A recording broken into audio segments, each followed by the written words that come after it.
Good morning, students and my dear friends. Today is 11th of October 2022, Tuesday. Before starting the discussion, if you want lecture PDF, you can join me on Telegram channel. You can also follow me on Twitter, ResearchGate, Facebook and Instagram.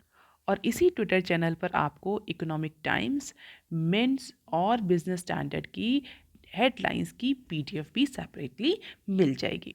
तो शुरू करते हैं आज का discussion. Motivation of the day is always be first rate version of yourself instead of second rate version of somebody else. आज के news analysis में हम ये सारे न्यूज़ आर्टिकल्स कवर करेंगे। तो देख लेते हैं आज का पहला न्यूज़ आर्टिकल जो कि बिजनेस स्टैंडर्ड के पेज नंबर 4 पर दिया हुआ है। पेज नंबर 1 पर दिया हुआ आर्टिकल हम इस सेक्शन में कवर करेंगे। तो देख लेते हैं पहला आर्टिकल क्या है। NPCI plans to buy ONDC stake faces delay over RTI hurdles.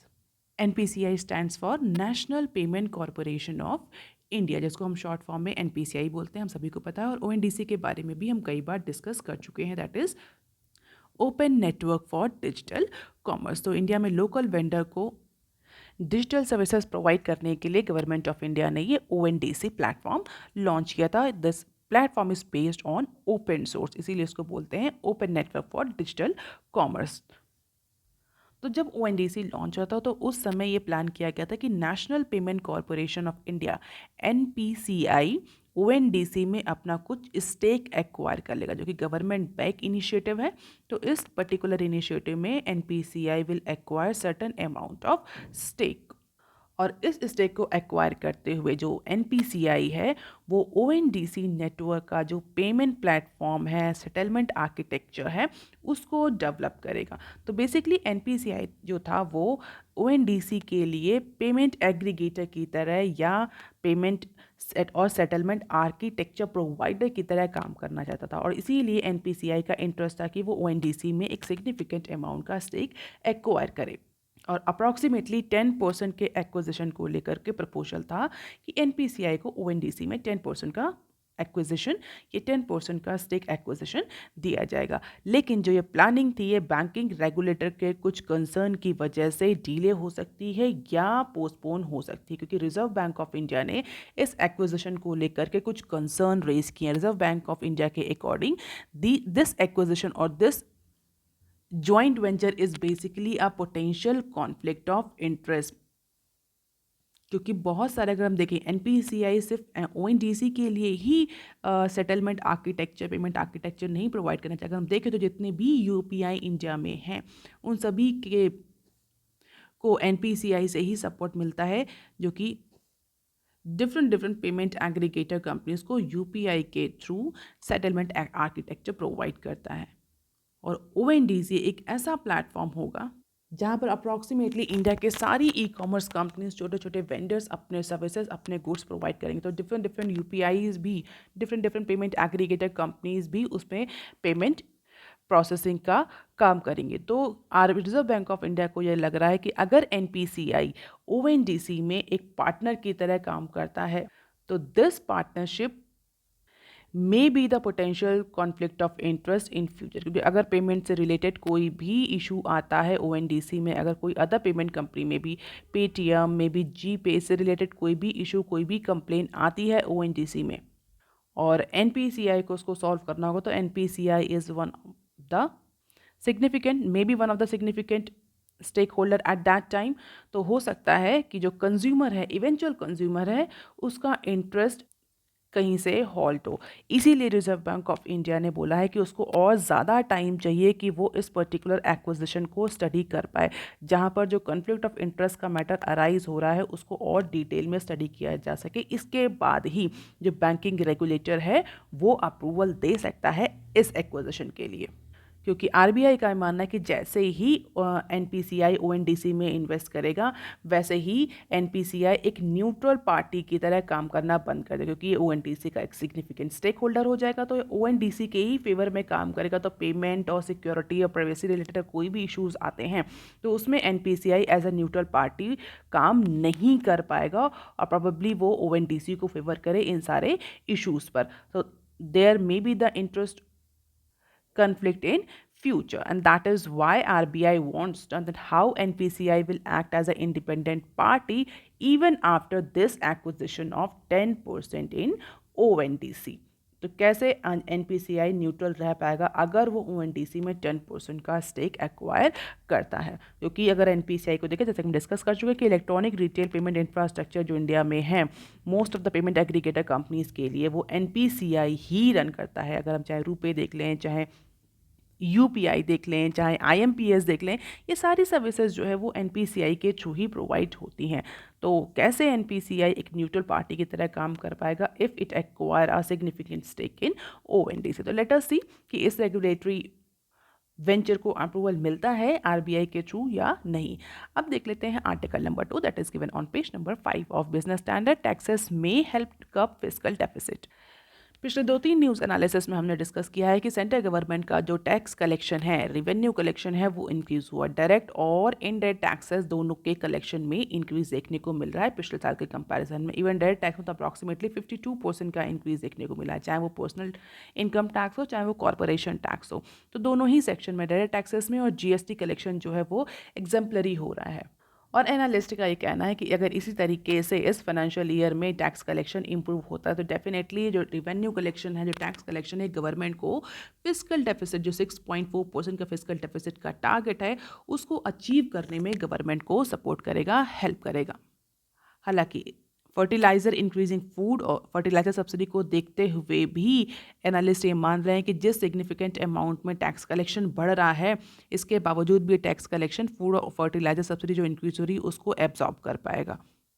और अगर नंबर्स की बात करें तो गवर्नमेंट ने अप्रॉक्सीमेटली 13.49 ट्रिलियन तक का रेवेन्यू कलेक्शन किया है अगर हम डायरेक्ट टैक्स कलेक्शन देखें अक्टूबर तक का, और GST कलेक्शन सितंबर मंथ तक का, और कस्टम और एक्साइज ड्यूटी का कलेक्शन अगस्त तक का देखें तो अप्रॉक्सीमेटली 14 या हम बोल सकते हैं 13.5 ट्रिलियन कलेक्शन हुआ है सेंट्रल गवर्नमेंट का, जो अप्रॉक्सीमेटली 48.9% कॉन्स्टिट्यूट करता है किसका, बजटेड एस्टिमेट्स का। जो बजट में एस्टिमेट गवर्नमेंट ने रखा था, कितना रखा था, 27.58 ट्रिलियन, 27.58 ट्रिलियन का गवर्नमेंट ने टारगेट रखा है इस फिस्कल ईयर में।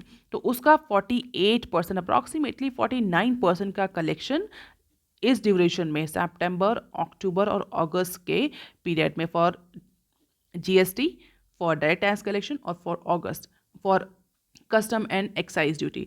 तो अप्रॉक्सीमेटली 49% का टैक्स कलेक्ट हो चुका है। और अगर डिवोल्यूशन की बात करें, डिवोल्यूशन हेयर मीन्स अगर हम सिंपल टर्म में बोलें एक्सपेंडिचर की बात करें, ये तो कलेक्शन की बात हो गई, रेवेन्यू की बात हो गई।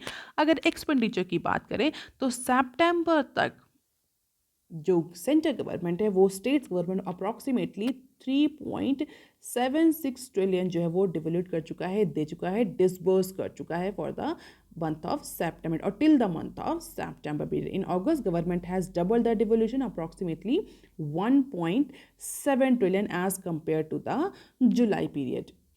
तो जुलाई से लेकर के सितंबर मंथ तक का डिवोल्यूशन का डेटा दिया हुआ है, मतलब स्टेट सेंट्रल गवर्नमेंट ने स्टेट्स को कितना डिसबर्स किया, कितना अमाउंट डिसबर्स किया। अगर इतना कलेक्शन हो रहा है तो सेंटर को, स्टेट्स को, स्टेट गवर्नमेंट को कितना पार्ट मिल रहा है। तो अप्रॉक्सीमेटली 1.7 ट्रिलियन अगस्त में, जुलाई में, और अगस्त में इसका डबल, और सितंबर में अप्रॉक्सीमेटली 3.76 ट्रिलियन का अमाउंट जो है वो स्टेट्स गवर्नमेंट को डिसबर्स किया गया है for meeting out their expenditure. So this is overall financial health और the revenue collection of central government. Approximately 13.49 trillion का tax collection, gross tax collection हुआ है in the half of the H1, half of the financial year 23। Target कितना है, 27.58 trillion का।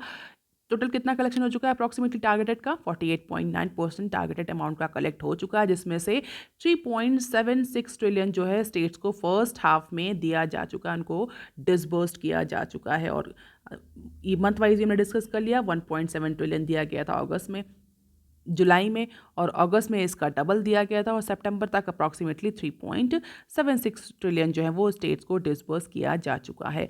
9.73 trillion net tax revenue collection centre का first half में, net tax that is not, this is all about gross collection, and approximately 9.73 trillion जो है वो net tax collection हुआ है।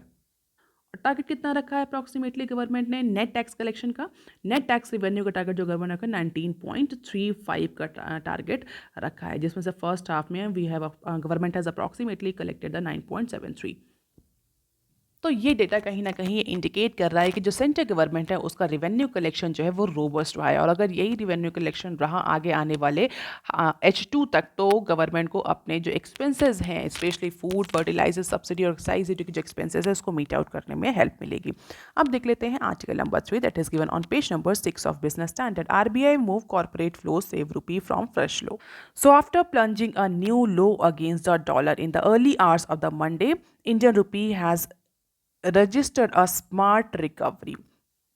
तो मंडे को इनिशियली इंडियन रुपी में फॉल देखने को मिला, लेकिन इसके बाद थोड़े देर के बाद जो इंडियन रुपी है वो अप्रिशिएट होना शुरू हुआ, उसमें रिकवरी देखने को मिली। Reason intervention by Reserve Bank of India. Reserve Bank of India ने हैवी इंटरवेंशन किए मंडे को, यानी कल रुपी को फ्रेश लो से बचाने के लिए रिजर्व बैंक ऑफ इंडिया ने हैवी इंटरवेंशन किया, जिसकी वजह से लेट आवर्स में जो इंडियन रुपी था जो डॉलर के अगेंस्ट कंटिन्यूसली डेप्रिशिएट कर रहा था, और ऐसा एंटिसिपेट किया जा रहा था कि फ्रेश लो रजिस्टर करेगा, तो उसकी वजह से आरबीआई इंटरवेंशन किए थे, थोड़ी सी रिकवरी देखने को मिली। और इसके अलावा जो बैंक से, जो कमर्शियल बैंक से, उन्होंने कॉर्पोरेट एंटिटीज़ के बिहाफ पर डॉलर सेल किया। तो रिजर्व बैंक ऑफ इंडिया और कॉर्पोरेट एंटिटीज़ कॉर्पोरेट फ्लोस की वजह से थोड़ा सा रुपी में अप्रिसिएशन देखने को मिला, जिसकी वजह से इंडियन रुपी ने फ्रेश लो रजिस्टर नहीं किया। अगर क्लोज की बात करें तो अप्रॉक्सीमेटली 82.3 INR पर डॉलर पर इंडियन रुपी क्लोज हुआ मंडे को, जो कि ऑलमोस्ट फ्लैट था पिछले क्लोज के कंपैरिजन में। पिछला क्लोज कितना था, यानी जो पिछला ट्रेडिंग सेशन था उसमें अप्रॉक्सीमेटली 82.33 पर क्लोज हुआ था इंडियन रुपी। मंडे को भी 82.32 में क्लोज देखने को मिला। Reason Reserve Bank of India और कॉर्पोरेट एंटिटीज़। हालांकि जब ओपन हुआ था, जब ट्रेडिंग सेशन ओपन होता तो अर्ली आवर्स में जो रुपी था वो 82.72 पर डॉलर तक पहुंच गया था, लेकिन डॉलर सेल की वजह से ये जो पॉइंट है ये रिड्यूस होते होते, जो नंबर है रिड्यूस होते होते 82.32 तक आ गया। और अभी तक इस कैलेंडर ईयर में इंडियन रुपी में अप्रॉक्सीमेटली 9.7% का फॉल देखने को मिल चुका है अगेंस्ट द US डॉलर। और अगर हम रुपी परफॉर्मेंस को देखें तो इनिशियल जो हमें इस वीक में रुपी की जो वीक परफॉर्मेंस देखने को मिली, जो मंडे को जो डेप्रिसिएशन इनिशियल आवर्स में देखने को मिला था, वो इसलिए था कि ऐसा एंटिसिपेट किया जा रहा था कि strong US labour market conditions हैं, जो कि डेटा पब्लिश हुआ था उसके अकॉर्डिंग, तो इंडियन रुपी में फॉल देखने को मिला था, क्योंकि इमर्जिंग मार्केट से FPI का आउटफ्लो स्टार्ट हो गया था बिकॉज ऑफ दिस डेटा। और इसके अलावा जो फेडरल रिजर्व है उसका तो अप्रोच है ही अभी हॉकिश, और ऐसा कहा जा रहा है कि आगे आने वाले टाइम में इन्फ्लेशन को टैप करने के लिए जो फेडरल रिजर्व है US का सेंट्रल बैंक है वो अभी फिलहाल के लिए अपना हॉकिश अप्रोच कंटिन्यू रखेगा। इट मीन्स वो इंटरेस्ट रेट राइज करता रहेगा, और इसी की वजह से जितनी इमर्जिंग मार्केट करेंसीज थी उसमें डेप्रिसिएशन देखने को मिला। जो US डॉलर इंडेक्स है वो भी अप्रॉक्सीमेटली 112.80 तक जंप कर गया, जो कि पहले अप्रॉक्सीमेटली 112.06 था फ्राइडे को ट्रेडिंग सेशंस में। और अगर US फेडरल के रेट हाइक को देखें तो इस ईयर में अप्रॉक्सीमेटली 300 BPS का इंक्रीज US फेडरल कर चुका है अभी तक, और जिसकी वजह से डॉलर स्ट्रेंथ हो रहा है, और आगे भी यही सेम ट्रेंड एंटिसिपेट किया जा रहा है। और इसी डॉलर स्ट्रेंथनिंग की वजह से जो इमर्जिंग मार्केट करेंसीज हैं उनमें डेप्रिसिएशन देखने को मिला है। India is no exception. India के केस में भी यही है, इंडियन रुपी इसीलिए डेप्रिशिएट कर रहा है क्योंकि कंटिन्यूसली US का जो फेडरल रिजर्व है उसका हॉकिश ट्रेंड है, and this is the major currencies against US dollar. तो हम देख सकते हैं कि Japanese yen, British pound, South Korean won, euro, Chinese renminbi, ये Indonesian rupee, Indian rupee, Singapore dollar, Brazilian real and Russian rouble. And this is percentage change, and this is the Q4 calendar year 22 till date, and this is year to date change। और हम clearly दे सकते हैं कि सभी में जो निशान है वो माइनस में है। तो अप्रॉक्सीमेटली जितनी भी इमर्जिंग मार्केट की करेंसीज हैं सब डॉलर के अगेंस्ट में डेप्रिशिएट कर रही हैं एक्सेप्ट ब्राजीलियन करेंसी। अब देख लेते हैं some other news clip. TCS beat street estimates in Q2, net rises 8.4%। कल के न्यूज़ एनालिसिस में हमने डिस्कस किया था कि जो इंडियन कॉरपोरेट एंटिटीज़ हैं उनका जो कंटिन्यूसली रिवेन्यू इंक्रीज हो रहा था, प्रॉफिट इंक्रीज हो रहा था पैंडेमिक के बाद से जो ट्रेंड था, वो फाइनेंशियल ईयर 23 के Q2 आते आते वो ट्रेंड ख़त्म हो जाएगा। ऐसा कहा जा रहा था कि जो इंडियन कंपनीज है दे मे फेस द रिवेन्यू श्रिंक। हालांकि जो रीसेंट रिजल्ट पोस्ट हो रहे हैं Q2 के कंपनीज के, उसको देखते हुए ऐसा कहा जा रहा है कि जो टाटा कंसल्टेंसी है उसने जो एस्टीमेट्स थे, इंडस्ट्री के एस्टीमेट्स थे प्रॉफिट और ग्रोथ को लेकर के जो एस्टीमेट्स थे Q2 के लिए, उसको बीट करते हुए अप्रॉक्सीमेटली 9% का नेट राइज रजिस्टर किया है। और बहुत स्पेसिफिक बोले तो 8.4% का नेट राइज रजिस्टर किया है टीसीएस ने। What is TCS? TCS stands for Tata consultancy services. Tata की एक एसबीयू है।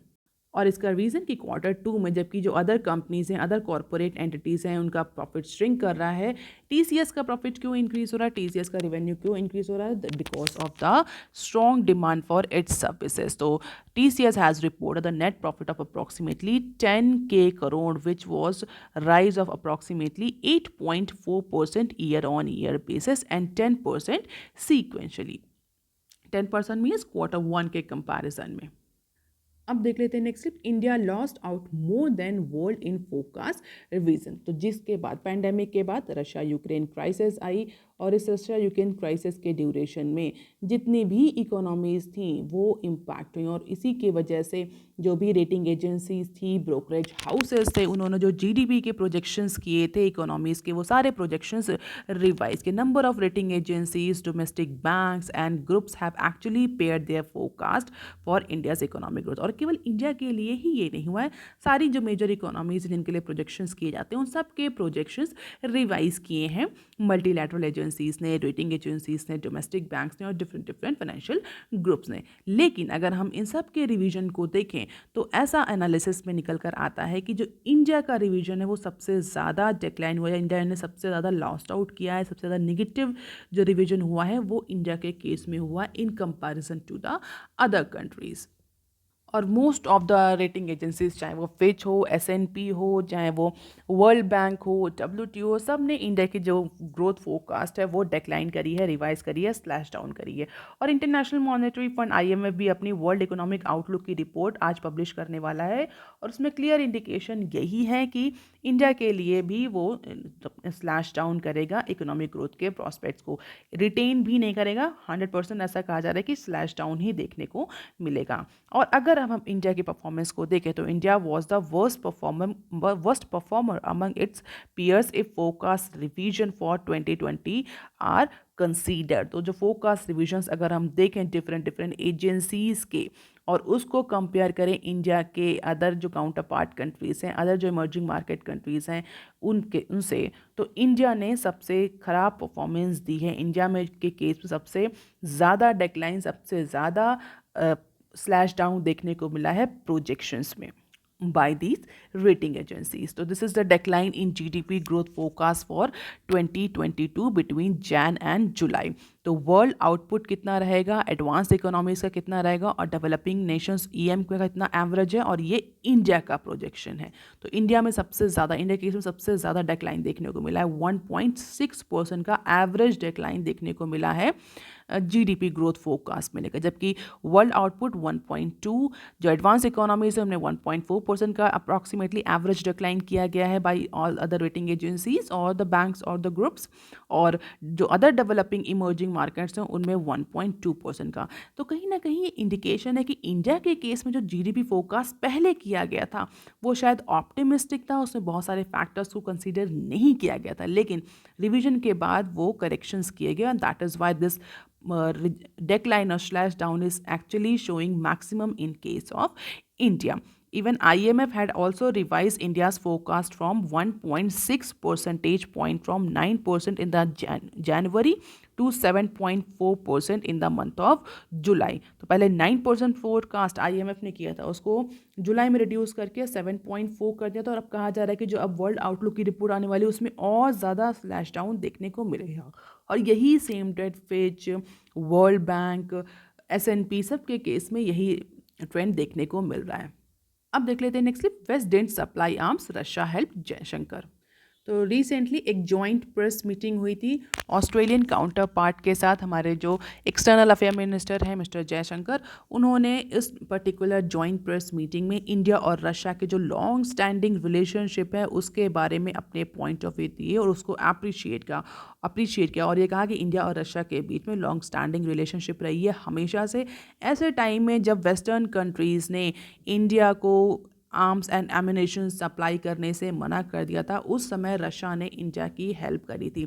ऐसे टाइम में जब वेस्टर्न कंट्रीज़ ने ऑप्ट आउट किया था कि वो मिलिट्री डिक्टेटरशिप रखेंगे उस रीजन में, एज अ प्रेफर्ड पार्टनर उन्होंने इंडिया को वेपन सप्लाई नहीं किए थे फॉर डीकेड्स। उस पर्टिकुलर टाइम ड्यूरेशन में Russia was the only country जिसने इंडिया को हेल्प किया था और इसी वजह से इंडिया के पास आज के टाइम में सोवियत और रशियन ओरिजिन के वेपन की एक ह्यूज और सब्सटेंशियल इन्वेंट्री है।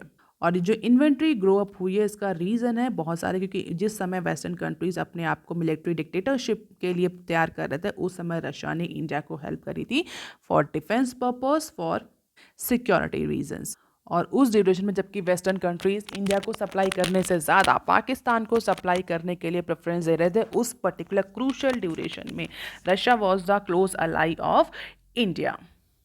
And this is a very strong statement by any country's external affair minister. और हम कई बार कई सारे प्लेटफॉर्म पर देख चुके हैं कि हमारे जो एक्सटर्नल मिनिस्टर हैं, एक्सटर्नल अफेयर मिनिस्टर हैं, वो बहुत ज़्यादा स्ट्रॉन्ग स्टेटमेंट देते हैं विदाउट एनी फियर। और इसी वजह से इंडिया भी कई बार ऐसे मल्टीलैटरल फोरम में वोटिंग को लेकर के भी अपने स्ट्रॉन्ग पोजीशन को रख पाता है। इसी के साथ हम दो न्यूज़ और भी कवर कर लेते हैं। Avoid non essential travel to and within Ukraine embassy. तो इंडियन एम्बेसी जो यूक्रेन में है उसने मंडे को एडवाइजरी जारी करी है, जहाँ पर इंटरनेशनल को एडवाइस किया गया है कि अगर कोई बहुत ज़रूरी काम ना हो या बहुत ज़रूरी ट्रैवल ना हो तो इंडियंस जो हैं वो यूक्रेन में ट्रैवल करना, यूक्रेन में टूरिज्म करना फिलहाल के लिए अवॉइड करें as per the Indian embassy. क्योंकि जो कन्फ्लिक्ट एस्केलेशन बढ़ रहा है, अभी रिसेंटली अप्रॉक्सीमेटली 74 जो मिसाइल्स हैं, अप्रॉक्सीमेटली 74 और 60 मिसाइल्स हैं रशिया ने यूक्रेन पर बॉम्बार्ड करी है एज अ रिवेंज। तो इसी को लेकर के इंडियन जो एम्बेसी है उसने एडवाइजरी जारी करी। इसके अलावा एक और क्लिप है उसको भी डिस्कस कर लेते हैं। India decline to disclose upcoming UN vote on Ukraine. So India doesn't want to say in advance that what India will vote again US United Nations General Assembly, जहाँ पर एक ड्राफ्ट रिजोल्यूशन प्रपोज किया जाएगा जहाँ पर Russia को condemn किया जाएगा, जो रशिया ने रिसेंटली यूक्रेन के कुछ पार्ट्स को एनेक्स किया है। तो उसको लेकर के जो कंट्रीज़ हैं वो वोट करेंगे। इंडिया की क्या वोटिंग रहेगी उसको लेकर के इंडिया ने एडवांस में कोई भी स्टेटमेंट देने से मना कर दिया है। हालांकि आपको पता होगा कि अभी तक यूएस रशिया के अगेंस्ट यूएस जितने भी रेजोल्यूशन, जितने भी मोशन लाया है यूएस जनरल असेंबली में, इंडिया ने उस पर्टिकुलर रेजोल्यूशन पे वोटिंग नहीं करी है। इंडिया वोटिंग से रिफ्रेन रहा है, एब्सेंट रहा है। तो जो अब जो नया ड्राफ्ट आने वाला है जहाँ पर रशिया को कंडम किया जाएगा एनेक्सन के लिए, उसको लेकर के इंडिया का क्या वोट रहेगा उसमें फिलहाल इंडिया ने अपना कोई भी एडवांस स्टेटमेंट नहीं दिया है। अब देख लेते हैं next clip. ITAT dismiss Google tax on jurisdictions ground. तो इनकम टैक्स डिपार्टमेंट को एक सेटबैक मिला है। एपेलेट ट्रिब्यूनल ने डिपार्टमेंट की जो अपील थी उसको फिलहाल के लिए डिसमिस कर दिया है। क्या अपील थी डिपार्टमेंट की? The income tax department was seeking disallowance from the advertiser for not charging an equalization levy commonly known as Google tax। Google tax क्या होता है अगर आपको जानना है तो इसी न्यूज़ चैनल में एक डिस्क्राइब सेक्शन की प्लेलिस्ट है जहाँ पर Google tax के बारे में दिया हुआ है। आप उस डिस्क्राइब प्लेलिस्ट में जाकर के Google tax, इक्वलाइजेशन लेवी और डिजिटल टैक्स के बारे में पढ़ सकते हैं। तो इनकम टैक्स डिपार्टमेंट ने एक अपील डाली थी एपेलेट ट्रिब्यूनल में, ITAT में, जहां पर इनकम टैक्स ने बोला था कि जो एडवर्टाइज़र हैं उनको डिसअलाउ कर दिया जाए अगर वो किसी भी तरह का इक्वलाइजेशन लेवी और डिजिटल टैक्स पे नहीं करते हैं on the payment made to the Google Singapore on jurisdiction ground. तो वहाँ पर IT एपेलेट ट्रिब्यूनल, जिसको हम शॉर्ट फॉर्म में ITAT बोलते हैं, ITAT जयपुर ने क्लियर कर दिया कि जो एसएससी है that is not liable for disallowance under section 40AB for not charging equalisation levy on payment made to Google Singapore for AdWords. What is AdWords? AdWords is basically an advertising system Google developed to help the business reach online target market. उसी को लेकर के income tax department ने Google पर basically case किया था। फिलहाल IT department ने, आईटी अपीलेट ट्रिब्यूनल ने गूगल के फेवर में वर्डिक्ट दिया। हम फेवर में ना भी बोलें तो इस पर्टिकुलर केस को डिसमिस कर दिया और बोला है कि एसएससी के पास ऐसा कोई पावर नहीं है। SSC is not liable for disallowing the disallowance under section 40A clause B. और इट्स अ क्लियर रीज़न जो आईटी ट्रिब्यूनल ने दिया है, उसका ये कहना है कि जो कि टारगेट ऑडियंस है वो इंडिया में नहीं थी, जो एडवर्टाइज़र था वो भी इंडिया में सिचुएटेड नहीं था, इसीलिए जो गूगल है उसने इक्वलाइजेशन लेवी और गूगल टैक्स इम्पोज नहीं किया। तो किस क्लियर रीज़न यही दिया है कि this transaction does not attract any equalisation levy और Google tax because the advertiser और the target audience are not situated in India, they are actually located in abroad। अब देख लेते हैं नेक्स्ट टू क्लिप्स जो कि डिफरेंट पेज नंबर्स पर दिए। FM heads to US for IMF World Bank G20 meetings. तो हमारे जो फाइनेंस मिनिस्टर हैं वो वॉशिंगटन के लिए जा चुकी निकल चुकी हैं on last Monday night for what? For attending the annual meetings of World Bank, International Monetary Fund as well as the G20 finance minister और central bank government meetings, governors meeting। तो ये 3-4 मीटिंग बाय शेड्यूल लगी हुई हैं एक के बाद एक। तो इन चारों मीटिंग्स और चारों मीटिंग्स ही बहुत इंपॉर्टेंट, इनको अटेंड करने के लिए जो हमारी फाइनेंस मिनिस्टर हैं वो वॉशिंगटन के लिए निकल चुकी हैं। उसी से पहले हमारे जो DPIIT के जो सेक्रेटरी हैं उन्होंने एक स्ट्रॉन्ग स्टेटमेंट दिया है, G20 nations need to adopt the open source platform for inclusive digitalisation, जिसमें ONDC एक बहुत ही एप्ट एग्जाम्पल है, बहुत ही सिग्निफिकेंट एग्जाम्पल है। उसी को लेकर के जो हमारे DPIIT के सेक्रेटरी हैं, DPIIT stands for department for promotion of industry and internal trade. तो उन्होंने बोला है कि जो G20 कंट्रीज हैं they should work together for creating, adopting guiding principle for open source and interoperable platform in order to promote the digital inclusiveness. क्योंकि जो अभी बड़ी बड़ी कंपनीज है, मोर स्पेसिफिकली अगर ई-कॉमर्स कंपनीज की बात करें तो उन्हीं के पास digital facilities, digital infrastructure available है। और अगर G20 चाहते हैं कि डिजिटलाइजेशन का मैक्सिमम बेनिफिट अडॉप्ट किया जाए, मैक्सिमम बेनिफिट किया जाए, तो उसके लिए रीप किया जाए, तो उसके लिए G20 कंट्रीज़ को साथ में काम करना पड़ेगा और ओपन सोर्स, ओपन नेटवर्क पर काम करना प्रेफर करना पड़ेगा rather than working on closed source. और ऐसे ओपन नेटवर्क जो कि इंटर ऑपरेबल प्लेटफॉर्म्स हो, जस्ट लाइक UPI एंड आधार। तो इंक्लूसिव डिजिटलाइजेशन इससे प्रमोट होगा वर्ल्ड लेवल पे। तो जो ऐसे सेक्शन है सोसाइटी के जिनको डिजिटलाइजेशन का बेनिफिट नहीं मिल रहा है वो भी डिजिटलाइजेशन का बेनिफिट ले पाएंगे, क्योंकि inclusive digitalisation will promote the affordability, availability of the digital or e-commerce services। That is all for today, students. If you want lecture PDF, you can join me on Telegram channel. You can also follow me on other social media platforms. If you have any query and suggestion, you can write on comment section below. Please like, share and subscribe. Thank you. Have a nice day.